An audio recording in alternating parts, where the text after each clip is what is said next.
Hey everybody, thought I would bring to you the February 2026 edition of what's going on, the market conditions in Atlanta area. So this is a really good video that our local multiple listing services pushes out. I thought there was some really good information in here, so I'm going to go ahead and share it. I'm going to go ahead and just record it. You guys can listen to it, and I'm going to stop and make my own commentary here and there. But anyways, here's Leslie. FMLS Chief Economist. With the January 2026 data in the books, I'm going to dig into the market for the greater Atlanta area and see how the new year is starting. Recall the forecast for 2026 is a cautious optimism for more sales as slower price appreciation, stronger income growth, and more properties for sale make the market more attractive for buyers.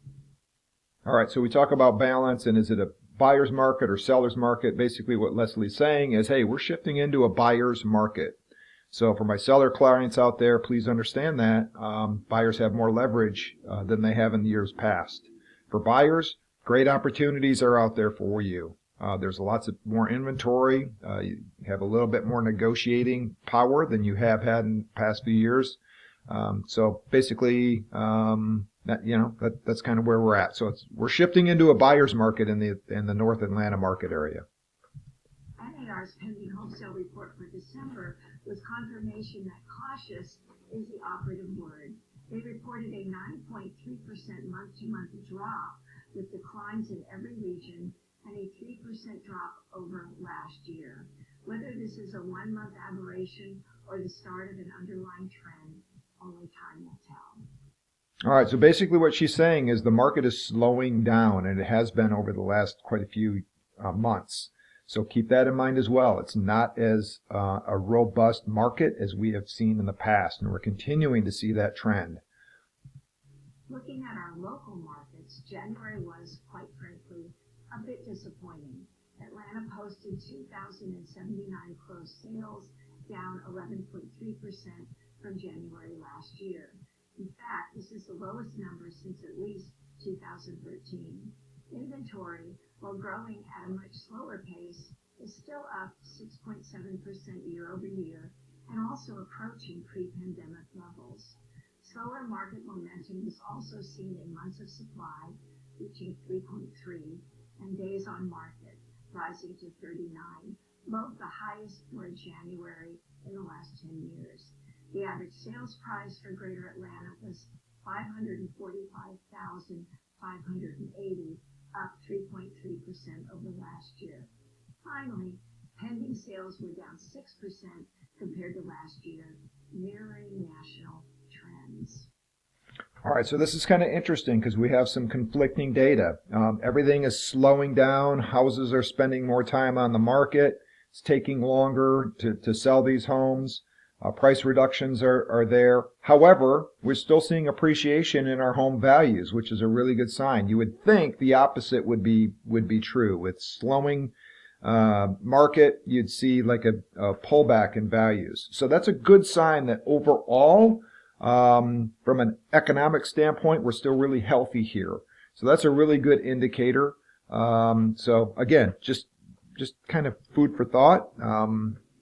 Now, I don't know what that value, some people are really concerned about we're going to see a pullback on some values if these other trends continue in the direction that they are. So keep an eye on that. For sellers, again, just keep an eye on where we are from a value standpoint moving forward.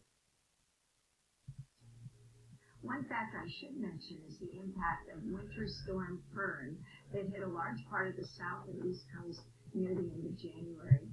And as is often the case in Atlanta, the impact of snow flurries and low temperatures was much less severe than the anticipation of a major snow event that failed to materialize.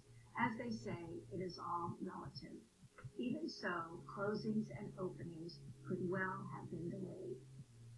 So we have a market with significantly more properties for sale, moderate to flat price appreciation, and fewer sales. Underlying these trends is the basic fact that there are significantly more sellers in the market than there are buyers. Redfin has been tracking these data since 2013, and the numbers are startling. In December, there were 1.34 million buyers nationwide, the lowest level on record, while the number of sellers was an estimated 1.97 million. In Atlanta, Redfin estimates that there were 37,940 sellers and only 20,975 active buyers. Let that sink in. Sellers outnumber buyers by more than 80%. Okay, so that's pretty significant that we need to take care of. Now, I can tell you that I dive in a little bit closer on the North Atlanta area. Keep in mind our multiple listing services really encompasses the 13 counties around Atlanta, so it's the whole area. When we dive into our numbers here locally on the north side of Atlanta, it's slightly better than what we see in the Atlanta area. However, not a whole heck of a lot. There are still, very close to this 81% more sellers than there are buyers. I think we were at like 75, 73%, depending on which county I was really looking at.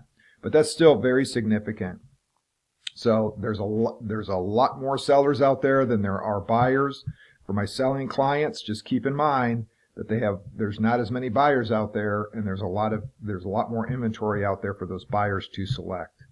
Buyers, my buyer clients, listen, you've got some choices out there, and you're starting to get some leverage. So we have choices, and we can negotiate a little bit better. So just thought that was interesting. But these are kind of staggering numbers that we're starting to see. Related to this imbalance is the large number of cancellations.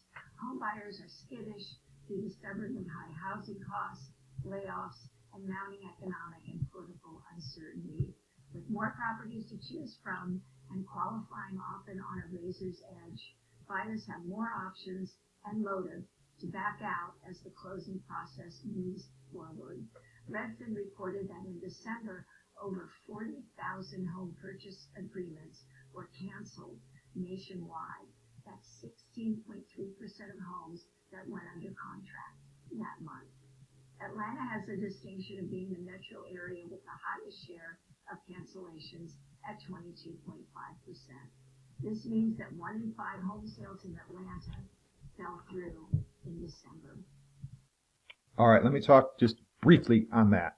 One of the reasons why we're usually higher than national averages as far as cancellations is because it is very common here for us to allow due diligence period.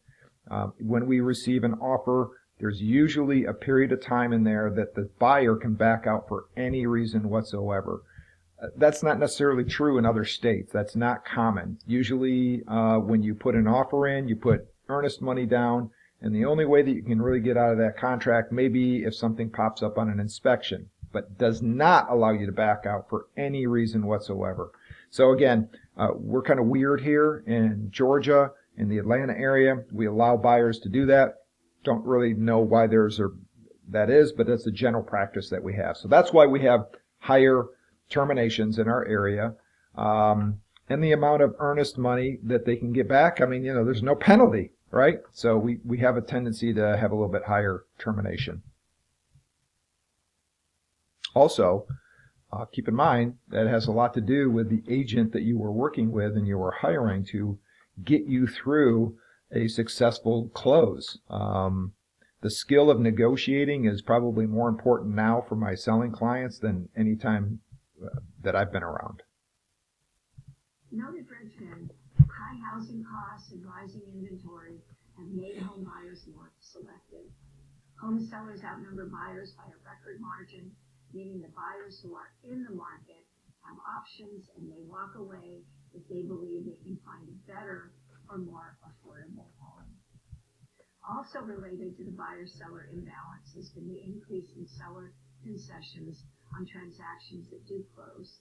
These could include covering buyer closing costs, funds for repairs, or even mortgage rate buydowns.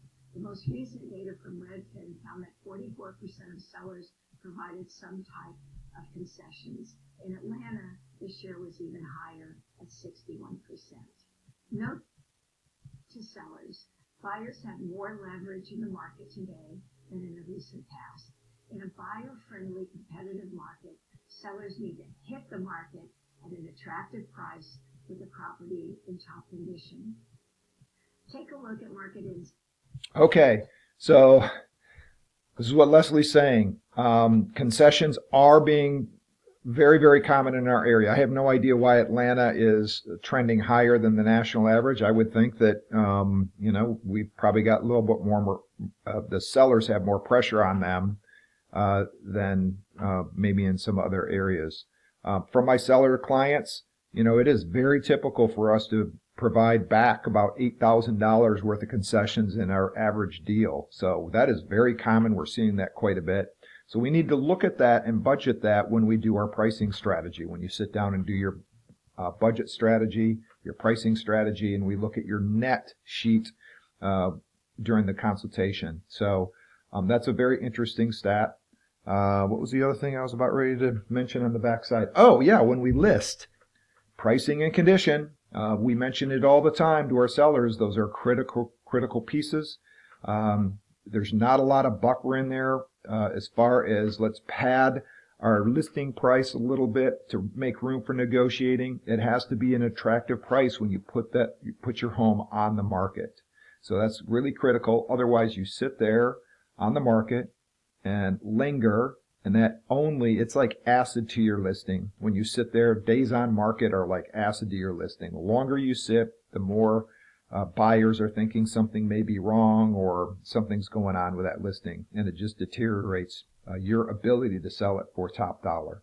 Anyways, this is a good video. Wanted to get this out there. Reach out to us if you have any questions. I'm gonna try and link this video if you want to listen to it again without me talking. That's fine. It's got some great information. Also, let me know if you like this information, and I'll continue to do it. I'll continue to push more videos like this out. All right, everybody have a good day. Thank you.